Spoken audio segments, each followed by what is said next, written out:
Ակնհայտ է, որ գործող իշխանությունը ամբողջ քարոզարշավի ընթացքում իհարկե դրանից առաջ էլ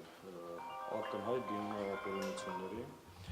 եւ ամեն կերպ խոչընդոտում է ընդդիմադիր քաղաքական ուժերի գործունեությունը, փորձելով նաեւ ըստ էության կազմալուծել մեր նախընտրական քարոզարշավի ընթացքը եւ գրասենյակները։ Անընդհատ խոզարկություններ, ապօրինի քայլեր, գործողություններ մեր ամբողջ Հայաստանի տարածքում մեր նախընտրական շտաբի պատասխանատուներին, ակտիվիստներին, աջակիցներին, ինչ-որ հիմար պատրվակներով հրավիրում են ոստիկանություն, հարցաքննություն, փորձում են վախեցնել, փորձում են ահաբեկել, դրան զուգահեռ 2 օր օրինակ աշտարակի մեր գրասենյակում խոզարկություններ, ձերբակալություններ, ու սա տեղի ունենում ոչ միայն մեր քաղաքական միավորի, այլ տեսնում ենք այլ քաղաքական ուժերի գրասենյակներում եւս։ Սրան զուգահեռ, այսինքն որտեղ կարողանում են խոզարկում են, գործ են սարքում, բռնում են, որտեղ էլ չի, արդեն բռունցքների են դիմում, դուք տեսնում եք նաեւ պարբերաբար ԿՊԱ-ական այդ բաշիբոզուկ լակոտները, ովքեր հովանավորում են այս իշխանության կողմից, ու դրա պատասխանատվությունը անձամբ կրում է Նիկոլ Փաշինյանը, ու նաեւ ուժային կառույցները, ովքեր որևէ կոնկրետ քայլ չեն ձեռնարկում այս ուղղությամբ, ու իրենց լռությամբ, ըստ էության խրախուսում են մեր երկրում անօրինականությունը, բեսպրիձել ու այս քաոսի ատելության մթնոլորտը։ Սա ընդհանուր ձեր աջակցին ծեծի ենթարկելու մասին մամուլում հրապարակումներ եղան, արդյոք կհաստատեք եւ ինչ դեպքի մասին է խոսքը, արդյոք քաղաքական, այսպես ասած, հողի վրա է եղել եւ ինչ միջադեպի մասին է խոսքը, դա ենթատեքստ ունի Ես կարող եմ ընդհանրապես արձանագրել, որ այն անձը, ով Հայաստան դաշինքի աջակից է, ԿՊԱ-ական մի ոհմակ հարձակվել է իր վրա, այդ թվում նաեւ որքան տեղյակ եմ, падգամորի թեկնածու կամ նրանց հարազատները, քաղաքապետի եւ այլ, այսինքն փաստը սա է, հիմա մի մասն ասում է քաղաքական հողի վրա է, մի մասն ասում է կենցաղային հողի վրա, չգիտեմ, բայց օրը ցերեկով մի խումբ ԿՊԱ-ականներ հարձակվում են Հայաստանի Հանրապետության քաղաքացու վրա, ընդհանրապես դա կապ չունի, որ քաղաքական միավորի աջակից է, ու չկա դատապարտում ԿՊ-ի կողմից, ընդհակառակ իմիջիայլոց տեսա մի հատ այդ Գյումրիի չստացված մի հատ քաղաքապետի թեկնածուն էր, հպարտանում է ինչ-որ որ մարդ են ծեծում, էլի, ասենք որ ինքը իշխանություն չլինի, չգիտեմ, Վահան Հովհաննիսյանից ավելի լավ ձևակերպում իհարկե չեմ կարող անել ինչ օրը կընկնի, բայց հպարտանում է ինչ-որ փողոցում մարդ են ծեծում, վերջը դուք պետություն եք, իշխանություն եք, փողոցի խուժաններ եք, իրանք համատարած իրենց սպանում են խուժանի պես, ես կարծում եմ այս ամեն ինչի գնահատականը մեր ժողովուրդը ամսի 7-ին կտա։ Հիմա Արթիկի դեպքը դա ուներ քաղաքական որևէ շարժառիթ եղել է այդ վեճի, թե կենցաղային օրինակ ձեր աջակիցի ինչ է պատվում, եւ արդյոք ոստիկանությունը զբաղվում է կամ չգիտեմ քննչականում արդեն գործ կա։ Ես որքան գիտեմ, մինչեւ հիմա չկա, այդ անձը հայտարարություն է արել, վիդեո արել, լայվ է արել, ներկայացրել է, հետեւաբար այդքանը բավարար է, որպեսզի ոստիկանությունը դիմի համապատասխան քայլերի, եթե այլ պարագայում այդ նույնը արած լիներ ընդդիմության որևէ ներկայացուցիչ, հիմա այդ մարդուն, իր ընտանիքին, հարազատներին, եթե որևէ կուսակցություն լիներ, այդ կուսակցությունից էլ եւս 50 հոգի հետը փագել է։ Բայց քանի որ իշխանությանը սպասարկում չեն դատապարտում, օրենքով պատասխանատվության չեն կանչում, քիչ չի, մի հատ էլ խրախուսում են։ Ինչ ասեցիք, ինչը պահում են իրենց ուժանի պես, ինչու են այդպես դրսևորում իրենց ըստ Իրենք ըստ էության դա ունի շատ հստակ նպատակ, դրանով ուզում են ցույց տալ, որ իբր իրենց դեմ խաղ չկա, տեսեք ինչ կուզենք կանենք, ու սրանով ուզում են ուղերձ տալ նաև հանրությանը, որ նույնիսկ պարտվելու դեպքում իշխանություն չենք տալու։ Ես էլ ասում եմ գլուխներդ պատին եք տալու, ու այն մթնոլորտը, որ փորձում են երկրում ստեղծել քաոսի, բեսպրիձելի, տանել անիշխանության, նոր ինչ-որ անկայուն իրավիճակների, դա մենք թույլ չենք տալու։ Նախ առաջինը սադրանքների չենք տրվելու, եւ երկրորդը պաշտպանելու ենք մեր ժողովրդի քվեն եւ այդ մթնոլորտը թույլ չենք տալու, որպեսզի շարունակվի եւ ընդլայնվի։ Իրենք դրանով ընդհանրապես ուզում են ցույց տալ, որ մեր դեմ խաղ չկա, բայց մոռանում են։ Այտենց ասողներ շատ են եղել, հիմա որտեղ է։ Պարոն Սաղաթելյան, տեղեկություն տարածվեց, որ Պաշտպանության նախարարությունից քաղաքական հայացքների համար 2 օր անց է ազատվել աշխատանքից։ Հարցակումներ եղան եւ ձեր աջակիցների նկատմամբ եւ ուժեղ Հայաստանի աջակիցների նկատմամբ, ինչ եք կարծում, այս վախի մթնոլորտը, այս աշխատանքից հեռացումները, այդ վարչական ռեսուրսի ակտիվ կիրառումը ինչ որ կերպ կարող է անդրադառնալ ընտրությունների ելքի վրա։ Իրենք փորձում են, որպեսզի ամեն ինչ անեն անդրադառնա, երբ որ կազմալուծում են ընդդիմադիր քաղաքական ուժերի շտաբների գործունեությունը։ Տեսեք, ցանկացած վերջապես նախընտրական շտաբների գործունեության իմաստը որն է, որպեսզի տեղերում իրականացնեն կազմակերպական քարոզչական աշխատանք։ Այս մարդիկ ցանկացած գրասենյակում, եթե թուղթ ու գրիչ գտան, գործը պատրաստ է սարքելու։ Հիմա նույն այդ աշտարակի ձայնագրությունը, որ հրապարակել են, Աշոտ Սիմոնյանի անունն են տալի, ինչ որ կտրելի կպցրել են։ Մարդը ասում է, որ Աշոտ Սիմոնյանը օգնել է ստեղ, հա, չէ, այդտեղ ամենակարևորը, ասում է օգնել է անցած անգամ էլ, որ կառուցել ենք։ Խոսքը գիտեք ինչի մասին է, 2 տարի առաջ, այո, Աշոտ Սիմոնյանը օգնել է, որպեսզի այդ գյուղում խաչքար կառուցեն։ Հիմա վերցնում են դա, կպցնում են ինչ-որ մի հատ բանի, գործ են սարքում, մտնում են մարդու տունը, ով չգիտի, որ Աշոտ Սիմոնյանը Դաշնակցության գերագույն մարմնի նախագահն է, զբաղվում է կուսակցության ողջ կազմակերպական գործերով, բայց պատրվակ են գտնում, որպեսզի մտնեն տունը, խուզարկեն, ինչ-որ բան գտան, կամ լկտիաբար հեռախոս են արգրալ։ Ինչ-որ տեղից ինչ-որ բան գտնելու, չեն գտնելու։ Հիմա գիտեք ինչ է, ժամանակին, եթե մարդկանց գրպանը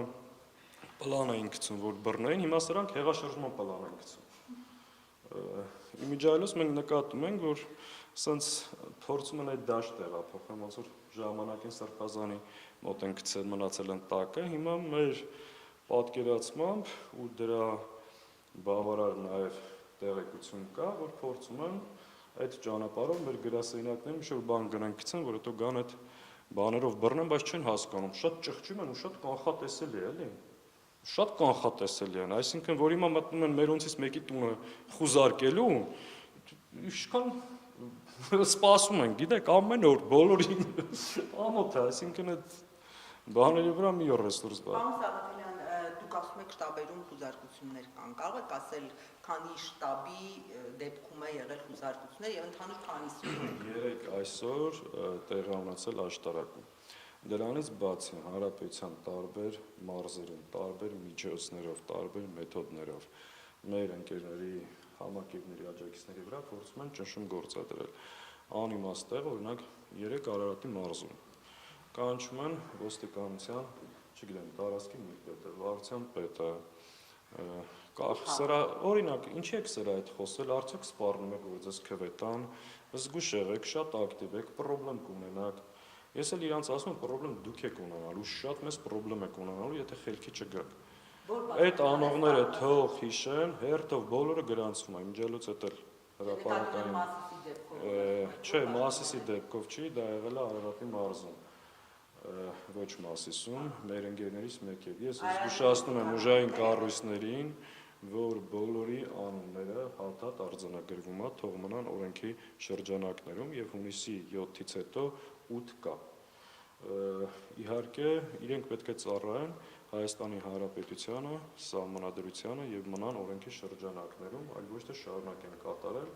այս խելագար թրկահպատակի ապօրինի հրահանգները, որովհետեւ ամսի 7-ից հետո այն որ ինքը ասել է ես ինչ գործ ունեմ, ինքնագործունեությամբ եմ զբաղվել, այդ վիճակն է լինել։ Թող իրենք ընդհանրապես մնան օրենքի շրջանակներում եւ դադարեցնեն այս ապօրինությունները։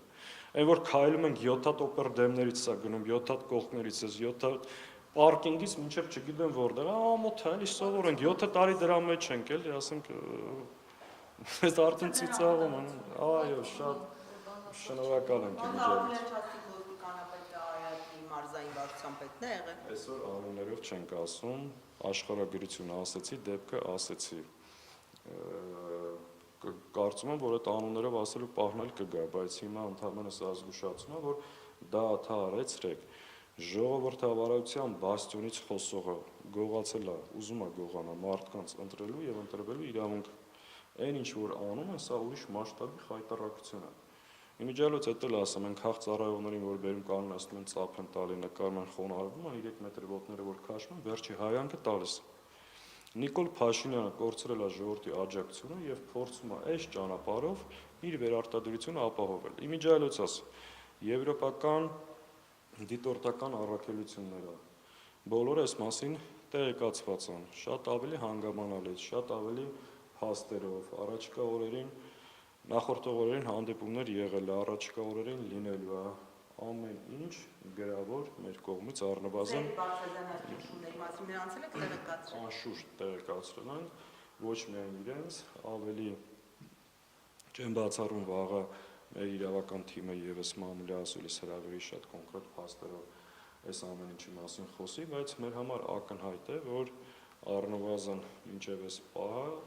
կիրառում է երկակի ստանդարտ եւ պատշաճ գնահատական այս ամեն ինչին չի հնչում։ Իսկ ձեր աջակիցներից կամ կուսակիցներից, հա, որոնք ընտրական գործընթացների մեջ են, կան ձերբակալվածներ։ Այո։ Ինչ մեղադրանքային։ Տարբեր շինցու հիմար գործերով որոշներին տարել են ձերբակալության, բայց դատարանը չի կալանքի տարել, ազատ արձակել հիմնավոր կասկածի բացակայության պայմաններում։ Վերջերս մի շաբաթ առաջ մի ընկերի ջվանում, որ նախագահի հետ մոտեց ինչ-որ զրույցեր ունեցել այդ մարդն է կալանքի տակ, այսինքն մի պետական ծառայողը բարև տվի աշխատանքից հեռացրել են, ու սենց շատ նման պատմությունները լեցվում են։ Պարոն Սաղաթելյան, ամեն դեպքում սա ջլատում է ձեր ուժերը։ Բացարձակ երեխեք, մենք վերջը պետք է նկատի ունենանք, որ մենք 7 տարի այս ամեն ինչի մեջ ենք։ Այս նույն ձեռագրով ձերբակալությունները, նույն այդ ձայնագրությունները, խուզարկությունները եւ այլ այնքան սովորական է, ընթացիկ բան է մեր համար վաղուց այլևս։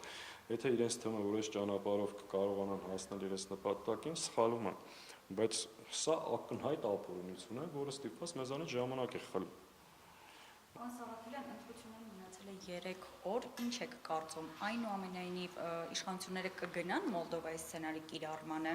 թե մենք կգնանք ընտրությունների եւ այդ սցենարը չեն կիրառի։ Ես կարծում եմ դեռ վտանգը ամբողջությամբ չեզոքացված չէ,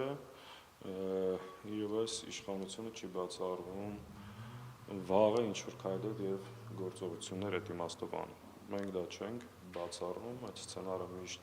մենք նկատի ունեցել ենք եւ կարծում եմ դա կա, որովհետեւ իշխանությունը լավ հասկանում է, որ իր վերարտադրության ապահովումը պրոբլեմատիկ է ու ընդդիմության միասնական քվեն եւ ժողովրդի աջակցությունը շատ ավելի բարձր։ Փորձելով ուժերից որևէ մեկին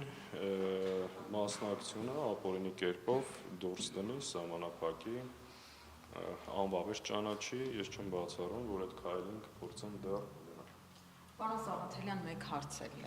արդյոք ընդդիմության մեջ կա համագործակցություն, որ բնականաբար ոչ մեկը առանձին չի կարող ծածկել, չգիտեմ, վստահված անձանցով, դիտորդական առաքելությամբ, գոնե կա, որ բոլոր տեղերում որևէ ընդդիմադիր վստահված անձ լինի, որպեսզի վերահսկվի ընտրությունները, որովհետև Կարևոր հարց եք տալիս, մենք Հանրապետության 2000 տեղամասերում ունենք հանձնաժողովի անդամներ երկուական,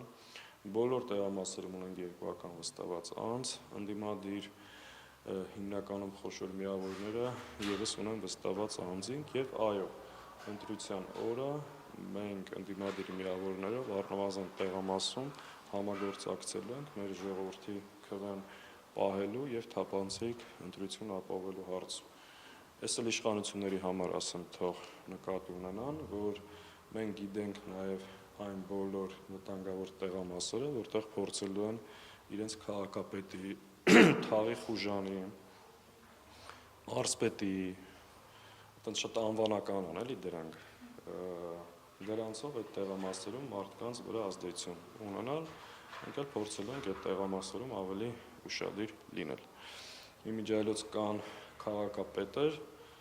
որ այդ տարածքներում ասում են, դե սա մեր հարցն է, Նիկոլի հարց չէ, որտեղ ամաչում են ասում Նիկոլի համար են այդպես կյանք տալի, ասում են մեր հարցն է, առօրյաից օգտվելով ասում են, որ ամոթ ձեզ, դա ու մեջ էլ դες լավ տղա են ձևանում, էլի, լավ տղան ինքնասիրություն է ունենում ու ամեն ինչ չի անում, որ թուրքը գա իր տուն, իր օջախ։ Այս իմիջիայլոց իրանց են ուղում, դու ես էլ լավ հասկանան ու արդարանալու համար չասեն, դա Էսի մեր հարցն է ոչ թե Նիկոլի, ձեր հարցը որ ուներ, ձեզ մի քիչ շնորհքով կպահեիք, որովհետև մի քանի տարի առաջ իրանք այլ կերպ էին մտածում։ Ակտիվ